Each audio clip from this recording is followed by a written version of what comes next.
ஷா ஆலாமில் உள்ள குழந்தை பராமரிப்பு நிலையத்தில் பொருட்களை வைக்கும் ஸ்டார் ரூம் எனப்படும் கிடங்கில் ஆட்டிசம் குழந்தை ஒன்று அடைத்து வைத்திருக்கும் காணொளி சமூக வலைதளத்தில் பகிரப்பட்டிருப்பது அதிர்ச்சியையும் கவலையையும் ஏற்படுத்தியுள்ளது. ஆட்டிசம் குழந்தைகளை பாலர் பள்ளி மற்றும் குழந்தைகள் பராமரிப்பு நிலையத்திற்கு அனுப்பி வைக்கும் பெற்றோர்கள் தங்கள் குழந்தைகள் பாதுகாப்பான இடத்தில் இருப்பார்கள், அதனை வழிநடத்துவோர் நல்ல முறையில் கவனித்துக் கொள்வார்கள் என்ற நம்பிக்கையோடுதான் அனுப்பி வைக்கின்றனர்.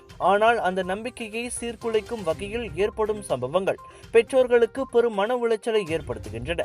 ஷா ஆலாமில் குழந்தை பராமரிப்பு நிலையத்தில் ஸ்டார் ரூமில் ஆட்டிசத்தினால் பாதிக்கப்பட்ட குழந்தை அடைத்து வைக்கப்பட்ட காணொலியை பிரபல செல்வாக்குமிக்க கேப்ரேஸ் அல்லது ஆரிஸ் ரம்லி இன்ஸ்டாகிராமில் முனாஃபிக் ஹண்டர் மூலம் அம்பலப்படுத்தியுள்ளார். 44 வினாடிகளை கொண்ட அந்த காணொலியை சம்பந்தப்பட்ட பராமரிப்பு மையத்தில் பயிற்சி பெறுவதற்காக இணைந்த 2வது நாளிலேயே அந்த குழந்தைக்கு எதிரான கொடுமை குறித்து தன்னை அடையாளப்படுத்திக் கொள்ளாத அதன் பயிற்சியாளரும் பதிவேற்றம் செய்து தனது வேதனையை வெளிப்படுத்தியுள்ளார்.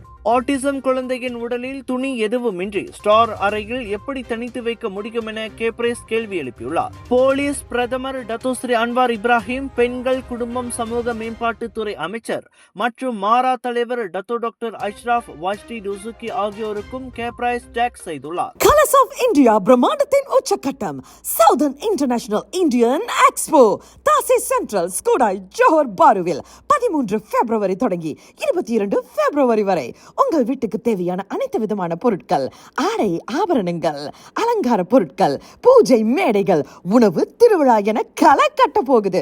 குடும்பத்தோட வாங்க, மகிழ்ச்சியா போவீங்க. 80% விழுக்காடும் காத்துக்கிட்டு இருக்கு.